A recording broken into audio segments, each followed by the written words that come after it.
for the real news. And here's your host, Aaron.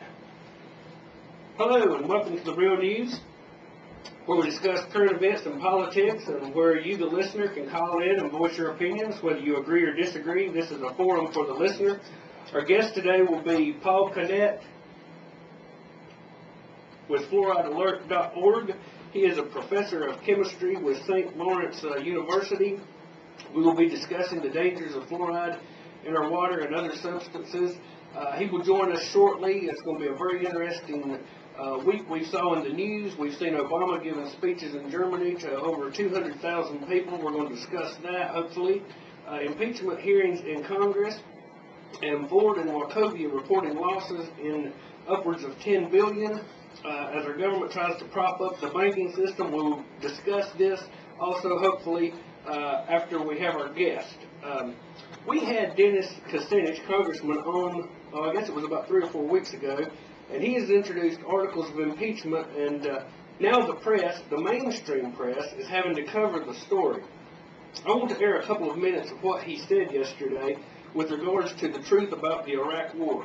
I have stated this information before, but now congressmen, and not just Congressman Kucinich, but others also are admitting the truth about the Iraq War and how we were purposely misled into this war by the Bush administration.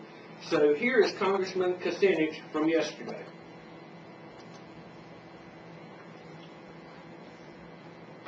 Has occupied the streets and villages of Iraq for 5 years, 4 months, and 6 days.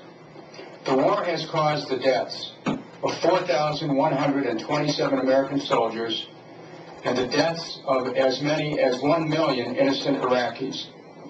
The war will cost the American people upwards of $3 trillion and is the main contributing factor to the destruction of our domestic economy.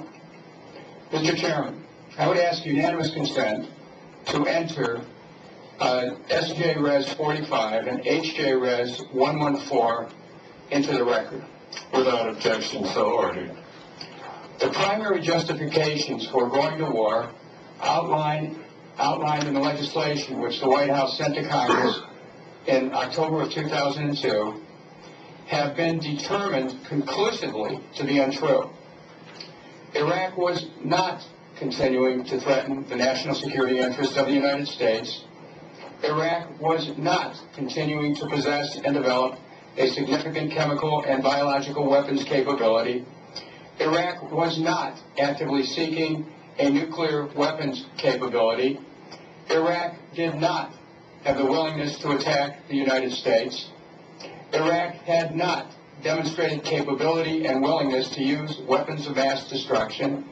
Iraq could not launch a surprise attack against the United States or its armed forces.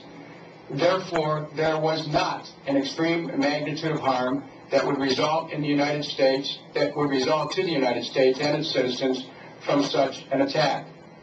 The aforementioned did not justify the use of force by the United States to defend itself.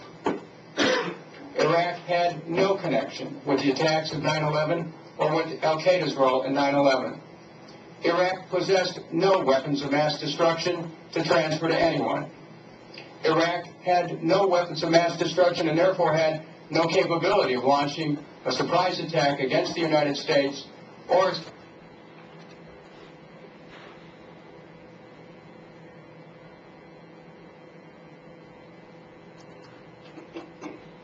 That, ladies and gentlemen, is what a politician is supposed to do, to defend and uphold the Constitution of the United States, much unlike many of his colleagues in Congress. And I find it just amazing. I took a lot of heat for standing against the Iraq War and saying the exact same statements that he just said. The news media banged the drum of war, followed the lies of the Bush administration. If you will remember, Bush, Condoleezza Rice, Rumsfeld kept week after week after week preaching weapons of mass destruction. Remember the smoking gun statement that may come in the form of a mushroom cloud? Although our lamestream puppet media refused to admit that Scott Ritter, former head UN weapons inspector, testified that they had no capability of weapons of mass destruction. And to be honest with you, I thought the Bush administration would at least be nice enough to fake it, but they didn't even do that. And here, we have killed, did you hear, killed 1 million civilians in Iraq. He didn't say terrorists, and terrorism is a form of warfare. It's not a standing army somewhere. Let's remember that. And here, not just Congressman Kucinich, but several other congressmen are coming forward now, 5 years later after the war has started, and is admitting that the complete story that was fabricated by the Bush administration that led us into this war that we cannot afford, we're having to borrow the money from China to afford this war, was completely a fairy tale. And I'd like to know how the people out there feel about it. And this is treason of the highest order that our president and his administration has committed against us. And Congressman Kucinich has the guts to go in and hold him accountable for that. And what gets me is instead of the people admitting it now, the proof is in the pudding, the handwriting is on the wall, but since everybody bought into it, they want to keep believing the lie.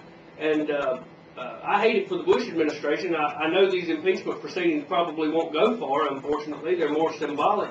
But they should hold President Bush's feet to the fire so that when we get Obama into office come January, that perhaps he will be afraid to do the American people the exact same way. It's unacceptable.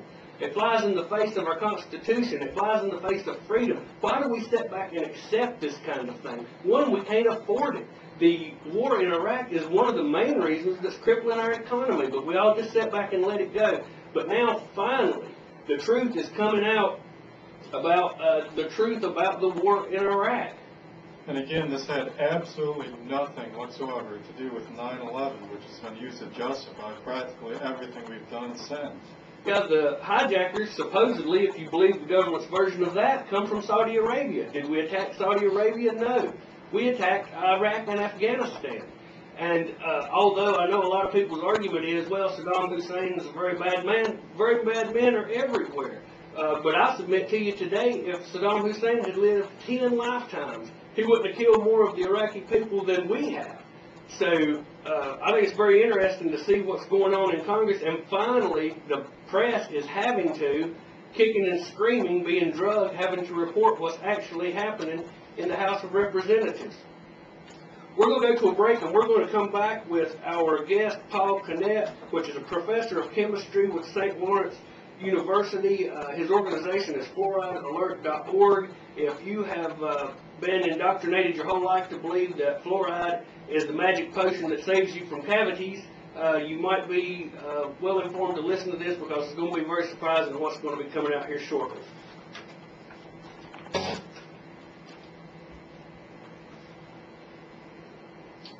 All right, we're back on the Real News, and after our guest today, we will be going to our phones.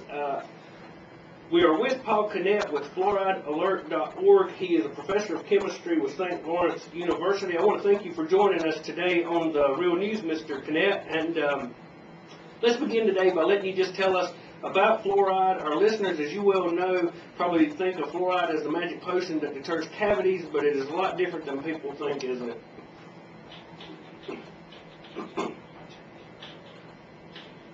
First piece of information that people need to know is that the level of fluoride in mother's milk, mother's milk is the best meal as designed by nature for the newborn baby. It's extremely low, 0.004 parts per million. Now, we fluoridate our water. We add fluoride to the drinking water at 1 part per million, which is 250 times higher than the level in mother's milk. So, if you believe in fluoridation, you believe that nature screwed up. You believe that dentists and the American Dental Association know more about what the newborn baby needs than nature itself, which I think is extremely arrogant and foolish.